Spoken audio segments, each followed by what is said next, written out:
সুবহানাল্লাযী ইয়াসরা বিআবদিহি লাইলাম মিনাল মাসজিদিল হারাম ইলাল মাসজিদিল আকসাল্লাযী বারাকনা হাওলাহু লিনুরিয়াহু মিন আয়াতিনা ইন্নাহু হুয়াস সামিউল বাসীর। সেই সত্তা পবিত্র যিনি তার বান্দা সাইয়্যিদুল মুরসালিন ইমামুল মুরসালিন রাহমাতুল লিল আলামিন হুজুর পাক সাল্লাল্লাহু আলাইহি ওয়াসাল্লামকে রাত্রি কালে মসজিদুল হারাম থেকে মসজিদুল আকসা পর্যন্ত ভ্রমণ করিয়েছেন। যার পরিবেশকে আমি বরকতময় করে রেখেছি, তাকে আমার নির্দেশন সমূহের কিছু দেখানোর জন্য তিনি সব শুনেন, সব দেখেন। যেরকম সুবহান। এই আয়াত শরীফে খালিক মালিক রব মহান আল্লাহ পাক তিনি আল্লাহর হাবিব সাইয়্যিদুল মুরসালিন রাহমাতুল লিল আলামিন হুজুর পাক সাল্লাল্লাহু আলাইহি ওয়াসাল্লামকে আবদ বা বান্দা বলা হয়েছে। বান্দা হলো বান্দা হয়, বান্দা কাকে বলা হয়? বান্দা বলা হয় দেহ ও রূহের সমষ্টিকে, শুধু রূহকে বান্দা বলা হয় না, কারণ দেহ ছাড়া শুধু রূহের বন্দিকে করার ক্ষমতা আছে কি? ক্ষমতা নাই। সুতরাং তিনি বান্দাকে ভ্রমণ করিয়েছেন, এর অর্থ হবে যে দেহ সহ ভ্রমণ করিয়েছেন। সুবহানাল্লাহ। এই আয়াত শরীফে আল্লাহ পাক রাসূল পাক সাল্লাল্লাহু আলাইহি ওয়াসাল্লামকে মক্কা শরীফের মসজিদুল হারাম থেকে ফিলিস্তিনের বাইতুল মুকাদ্দাস শরীফ পর্যন্ত মুহূর্তের মধ্যে সশরীরে ভ্রমণের কথা স্পষ্ট ভাবে জানিয়ে দিয়েছেন। জোরে জোরে কোন সুবহানাল্লাহ। এবং 7 আকাশ ভেদ করে সিদরাতুল মুনতাহা পর্যন্ত ভ্রমণের প্রতি ইশারা দিয়েছেন। আর সূরা নজমে 7 আকাশ ভেদ করে ভ্রমণ করার কথা স্পষ্ট ভাবে আল্লাহ পাক তিনি জানিয়ে দিয়েছেন। জোরে কোন সুবহানাল্লাহ। আল্লাহ পাক রব্বুল আলামিন পবিত্র কালামুল্লাহ শরীফের মধ্যে ইরশাদ মুবারক করেন, ওয়ালাকাদ রাআহু নাযলাতান উখরা ইনদা সিদরাতিল মুনতাহা ইনদাহা জান্নাতুল মাআওয়া। নিশ্চয় সে আল্লাহর হাবিব হুজুর পাক সাল্লাল্লাহু আলাইহি ওয়াসাল্লামকে হযরত জিবরাইল আলাইহিস সালাম আরেকবার দেখেছিলেন শেষ প্রান্তের কুল বৃক্ষের কাছে অবস্থানকালে, যার কাছে জান্নাতুল মাওয়া উপস্থিত। 7 আসমানের উপর প্রান্তে পিঠের উপর একটি বিশাল কুল বৃক্ষ রয়েছে, যার কাছে জান্নাতুল মাওয়া বেহেশত উপস্থিত। সুবহানাল্লাহ। সেখানে অবস্থানকালে তিনি আল্লাহর হাবিব হুজুর পাক সাল্লাল্লাহু আলাইহি ওয়াসাল্লাম সিদরাতুল মুনতাহার কাছে হযরত জিবরাইল আলাইহিস সালামকে আরেকবার দেখেছেন।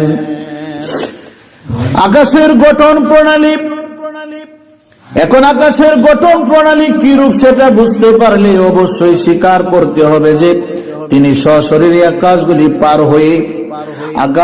পার হয়ে গিয়েছেন। আমাদের উপরের দিকে আকাশ কয়টা? আকাশ কয়টা? আকাশ 7টা না? আকাশ 7টা। এই আকাশ 7টি, প্রত্যেকটা আকাশ আসমান স্তরে স্তরে সাজানো, আল্লাহ পাক সাজিয়ে দিয়েছেন। সুবহানাল্লাহ। প্রথম আকাশ সম্পর্কে আল্লাহ পাক রব্বুল আলামিন তিনি ইরশাদ মুবারক করেন, ইন্না যায়্যানাস সামাআদ দুনিয়া বিজিনাতিল কাওয়াকিব। আমি দুনিয়ার আকাশকে নক্ষত্র রাজির সুষমা দ্বারা সুশোভিত করেছি। অর্থাৎ দুনিয়া থেকে যে আকাশটি দেখা যায় সেটা প্রথম আকাশ। সুবহানাল্লাহ। আকাশটি ফুটবলের মতো গোল, ফুটবলের মতো আবরণের মতো চারদিক থেকে আবদ্ধ করা এবং পেটের ভিতরে ফাঁকা, পেটের ভিতরে ফাঁকা। এই ফাঁকা জায়গায় পৃথিবী, সূর্য, গ্রহ, নক্ষত্র সবকিছুই উড়ন্ত বেলুনের মতো ভাসছে। এই আকাশের পিঠের উপর থেকে অনেক দূর পর্যন্ত ফাঁকা। তার উপর দ্বিতীয় আকাশ শুরু হয়েছে। দ্বিতীয় আকাশটি ফুটবলের মতো গোল হয়ে প্রথম আকাশকে পেটের ভিতরে নিয়ে রেখেছেন। অর্থাৎ দ্বিতীয় আকাশের পেটের শূন্যতার মধ্যে প্রথম আকাশ ভাসছে। তৃতীয় আকাশ ও দ্বিতীয় আকাশকে পেটের শূন্যতার মধ্যে চারদিক থেকে একটি ফুটবলের মতো ঘিরে রেখেছে। এভাবে একটির পর একটি আকাশ পরবর্তী আকাশের পেটের শূন্যতার মধ্যে ভেসে রয়েছে।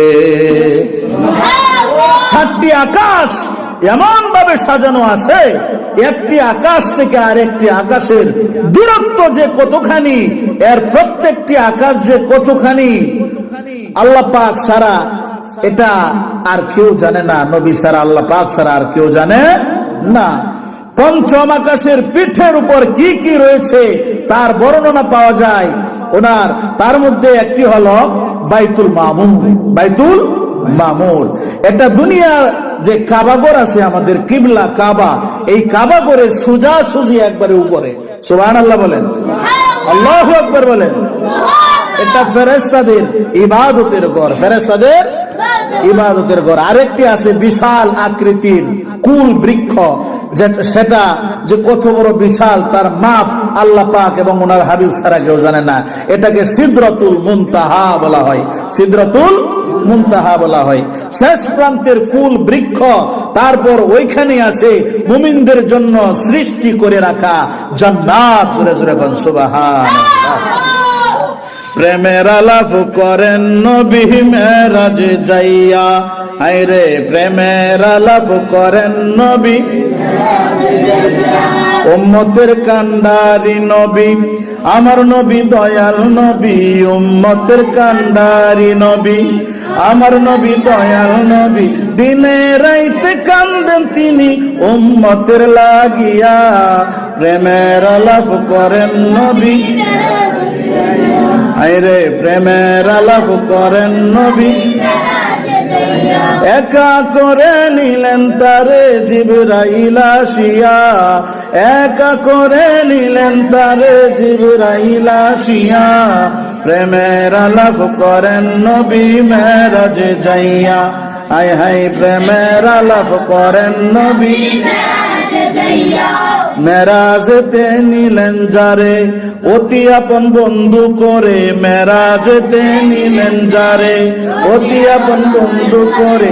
জান্নাতের চাবি দিলেন তাকে বুঝাইয়া, জান্নাতের চাবি দিলেন তাকে বুঝাইয়া। প্রেমের আলাপ করেন নবী মেরাজে যাইয়া, রে প্রেমের আলাপ করেন নবী। একা করে নিলেন তারে জিবরাইল আসিয়া, একা করে নিলেন তারে জিবরাইল আসিয়া। প্রেমের আলাপ করেন নবী, হায়রে প্রেমের আলাপ করেন নবী। আরো সেদিন নিলেন যারে, আরো সেদিন নিলেন যারে মনের কথা কইবেন তারে। আরো সেদিন নিলেন যারে মনের কথা কইবে তারে। 70,000 পর্দা খুদা দিলেন তুলিয়া, 70,000 পর্দা খুদা দিলেন তুলিয়া। প্রেমের আলাপ করেন নবী মেরাজে যাইয়া, হায়রে প্রেমের আলাপ করেন নবী।